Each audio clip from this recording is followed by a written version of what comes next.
Have seen several horror stories about results from those popular DNA testing kits, but that's not what we're about to show you here. Michael Strahan shows a story of two sisters who were adopted in two different countries who were reunited by one of those DNA tests after decades apart.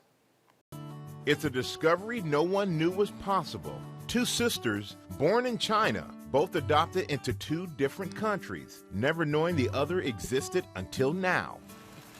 20-year-old Hannah Raleigh adopted at 13 months old to a family in Chicago. She had no information about her biological family, but always had a feeling there was someone else out there. When I was little, I just had this idea that I always had like an older sibling, and I always wanted one. She took a 23andMe DNA test in December 2020, and a month later, that's when I found my sister. I was really surprised. I was like, oh no, I have a sister, what do I do? All the thoughts were going through my head at once, and I kind of panicked. But I ended up sending her a message that night, and surprisingly enough, like 20 minutes later, she responded to me. The first sentence was like, hi, apparently we're like biological sister. And I was like, oh, wait a minute.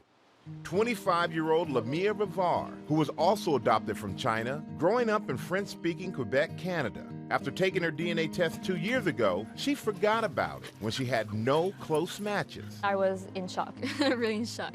I couldn't sleep like all night after the email. For the past year, the two video chatting weekly, making up for lost time. Their parents thrilled. Oh my God, I was ecstatic for her. She was so over the top happy that she had found somebody. Ben oui, moi je dirais aux gens d'aller passer un test parce que c'est vraiment merveilleux ce qu'ils vivent ensemble. Mon Dieu, je t'émotive. And realizing they are more similar than they ever imagined. First, we look alike. We had the same kind of fashion sense. We're really close to our families. Even the food that we like is pretty similar. Our go-to like midnight snack isn't like ice cream, it's popcorn or chips. We do have the same kind of taste in men, if I can say that. It's definitely a once-in-a-lifetime kind of thing to meet my sister.